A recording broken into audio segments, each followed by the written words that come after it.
विकास और संगीता अपनी बेटियों के साथ किराए के घर में रहते थे। वो दोनों अपने खेत में तरबूज की खेती करके उसे बाजार में बेचकर अपनी रोजी रोटी चलाते थे। उनकी बड़ी बेटी दिव्या 10 साल और छोटी बेटी गुंजा 6 साल की थी। विकास और संगीता सुबह सुबह घर का काम निपटाकर खेतों से तरबूज तोड़कर बाजार में बेचने निकल जाते। एक रोज आसमान में काले घने बादल थे। दोनों बाजार में तरबूज बेचने बैठे थे। सुबह से बैठे हैं जी, लेकिन बरसात का मौसम है इसलिए कोई भी ग्राहक नहीं आ रहा। हाँ संगीता, सोच रहा था कि इस बार बिक्री अच्छी हो जाए तो सेठ का किराया समय पर दे दूं। हाँ वो तो है, ना जाने हमारे सर पर अपनी छत कब नसीब होगी। पता नहीं, वैसे भी अब अपनी बिक्री कम होने लगी है। वो दोनों बातें कर ही रहे थे कि तभी आसमान में जोर से बादल गड़गड़ाने लगे। अरे ये क्या, बहुत तेज बारिश आने वाली है, जल्दी सारा सामान समेट लो जी। दोनों ने जल्दी से तरबूज की टोकरी उठाई और घर की ओर जाने लगे। लेकिन वो दोनों इस बात से अनजान थे कि रास्ते में काल बनकर बैठी मौत उनका इंतजार कर रही है। बीच रास्ते में पहुंचते ही अचानक विकास का पैर तूफान में टूटे हुए बिजली के तार पर पड़ा और उसकी जोर से चीख निकली। क्या हुआ जी? संगीता ने जैसे ही विकास का हाथ पकड़ा उसे जोर का बिजली का झटका लगा और वो दूर जाकर गिरी। उसे समझते देर नहीं लगी कि बिजली का करंट लगने से उसके पति की मौत हो गई और इस सदमे में संगीता भी अपने होश खोकर वहीं पड़ी रही। उधर रात भर दोनों बच्चियां अपने माता पिता के इंतजार में चौखट पर बैठकर रोती रही। सुबह विकास की लाश और सदमे में जा चुकी संगीता को घर लाया गया। गांव वालों ने जैसे तैसे विकास का अंतिम संस्कार किया। संगीता की आंखों में आंसू की बूंद तक नहीं थी, वो तो बस गुमसुम बैठी रही। दोनों बच्चियां अपने माँ बाप की ऐसी हालत देख खूब रोई। दीदी, अब क्या हमारे बाबा कभी नहीं आएंगे?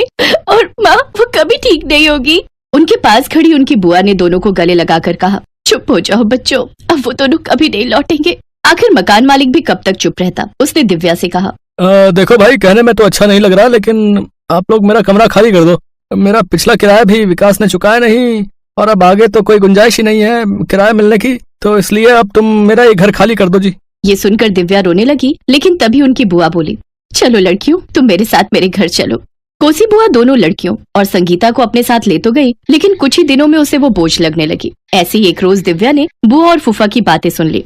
अब क्या करूँ जी, यहाँ नहीं लाती तो लोग कहते कि बुआ के होते हुए बच्चे सड़क पर ठोकरे खा रहे। माँ तो वैसे ही होने ना होने के बराबर है। तो अब क्या उम्र भर का ठेका ले रखा है हमने? लड़कियां हैं, कल को दहेज भी देना पड़ेगा। अब लड़के होते तो कुछ कमा कर तो लाते। तो अब कहाँ भेजूं इन्हें? अरे जंगल में छोड़ा, खाने में कुछ मिलाकर खिला दे, कम से कम छाती पर से बला तो टलेगी। ये बात सुनकर दिव्या रो पड़ी। क्या हुआ दीदी, आप क्यों रो रही हो? चल बहन, हम यहाँ नहीं रहेंगे। दिव्या अपनी माँ और बहन के साथ वहाँ से निकल गई। वो उस गांव से बहुत दूर निकल आई थी। चलते चलते गुंजा ने कहा, दीदी अब तो बहुत तेज भूख लगी है, भूख बर्दाश्त नहीं हो रही। वो देख गुंजा, सामने क्या है? नदी, उसमें से चलकर पानी पीते हैं, थोड़ी भूख शांत हो जाएगी, फिर खाने का कुछ सोचते हैं। दोनों खाने के लिए कुछ न कुछ ढूंढने लगी, लेकिन उनके पास खाने के लिए कुछ नहीं था। तभी उन्हें एक चरवाहा मिला। दिव्या ने उससे पूछा, यहाँ से हमारा गाँव कितनी दूर है? हम कब से चले जा रहे हैं, लेकिन हमारा गाँव आ ही नहीं रहा। अब तो पेट में चूहे भी कूदने लगे हैं। अरे लेकिन तुम्हारे गाँव का नाम क्या है और तुम कहाँ से आई हो? तुम्हारा घर कहाँ है और तुम तीनों इस जंगल में क्या कर रही हो? हम बादलपुर गांव से हैं। ये हमारी माँ है जिन्हें कोई होशो हवास नहीं है। बाबा का देहांत हो चुका है। ये सुनकर चरवाहे को उन पर दया आ गई। वो बोला, बेटा मैं चरवाहा हूँ और हमेशा अपना खाना लेकर आता हूँ, तुम मेरा खाना खा लो। मैं तो खुद खेतों में खाद डालकर सोता हूँ। घर तो मेरे पास भी नहीं है, नहीं तो मैं तुम्हें अपने यहाँ ठिकाना दे देता। कोई बात नहीं काका, आप हमें बादलपुर का रास्ता बता दो। उस चरवाहे ने उन्हें रास्ता बता दिया। वो चलते चलते अपने गांव की ओर पहुंच गए। फिर अपने उस खेत में गए जहां उनके माँ बाबा खेती करते थे। उस खेत में अभी भी कई सारे तरबूज लगे हुए थे। उन्होंने कुछ तरबूज खाने के लिए तोड़े। दीदी अब हम रहेंगे कहाँ? तभी काले बादल होने को आ गए और जोर से बिजली कड़कने लगी। ये देख संगीता को वो रात याद आ गई और वो जोर जोर से चिल्लाने लगी, नहीं नहीं गुंजा के बापू, आप हमें छोड़कर नहीं जा सकते। इतने दिनों बाद अपनी माँ के मुंह से आवाज सुनकर दोनों लड़कियां बहुत खुश हुई और वो अपनी माँ से लिपट कर रोने लगी। संगीता के होश वापस आ गए। साथ ही इतने दिनों में जो कुछ उसने देखा सुना वो सब कुछ उसे याद आ गया। खेत में इतने सारे तरबूजों को देख संगीता ने कहा, तुम्हारे बाबा हमेशा कहते थे कि मैं अपने इस खेत के पास ही तरबूज का घर बना लूंगा और अपने परिवार के साथ उसी में रहूंगा। अपनी माँ के मुंह से ये बात सुनकर दिव्या को एक आइडिया आया। माँ, तुम उस पेड़ के नीचे खड़ी हो जाओ और गुंजा तुम जल्दी से मेरे साथ आओ और अब जैसा मैं कहूँ तुम वैसा ही करना। कुछ ही देर में दोनों बहनों ने काफी सारे तरबूज तोड़ लिए।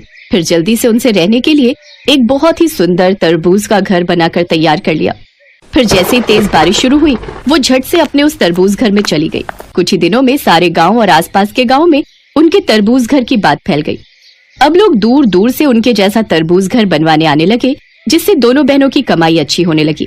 फिर अपनी माँ का इलाज और दवाइयाँ उन्होंने अच्छे से अस्पताल में करवाया, जिससे कुछ ही दिनों में वो पूरी तरह ठीक हो गई और अब वो सब एक साथ खुशी खुशी रहने लगे।